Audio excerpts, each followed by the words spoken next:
In today's wrap-up, a joint sitting of the Security Councils of Armenia and Artsakh was held in Yerevan under the chairmanship of Prime Minister Nikol Pashinyan and President of Nagorno-Karabakh Arayik Harutyunyan. A number of issues were discussed, including the spending of 110 billion drams for housing. The money will partly come from the All Armenian Funds fundraiser and the other half from the Armenian government. Funds will be used to restore housing and infrastructure in Nagorno-Karabakh. On top of this, 2,000 households will be constructed, furthermore to house displaced peoples from areas of Karabakh like Shushi, Karvajar, Hadrut and Mataghis. Pashinyan added that this initiative will provide more jobs for Armenians from Artsakh.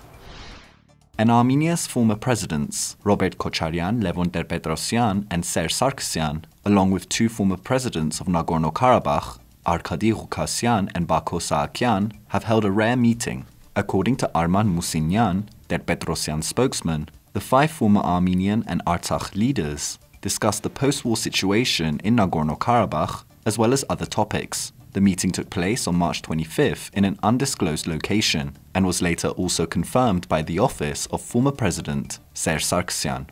Kocharyan, Ter-Petrosyan, Sargsyan, Ghukasyan and Saakyan furthermore met during the Second Karabakh War on October 21st, 2020, making it the first such meeting that took place between all the former leaders of Armenia and Artsakh. The Russian ambassador to Armenia, Sergei Kopyrkin, told reporters today that the Sputnik V coronavirus vaccine will arrive in Armenia soon. I hope that the supply will arrive in a short time. In any case, we contribute to it in every way, the ambassador said.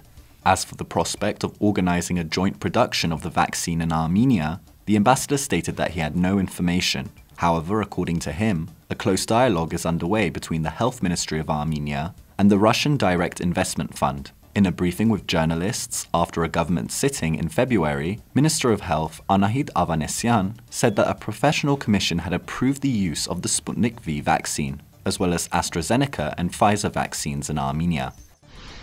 And CivilNet's team went to the village of Lisagor, which is on the road connecting Armenia with Karabakh, between the towns of Lachin and Shushi. Before the war, 130 people lived in the village, but since the war ended, only 25 people have returned to their homes. The head of the village, Gagik Nasibyan, explained that this is partly due to the damage the village sustained during the war, and this was not done by Azerbaijani soldiers, rather by Armenian reservists holding out in the village. Currently, repair works are underway. And finally, CivilNet's team visited the Defender of the Fatherland's Rehabilitation Center.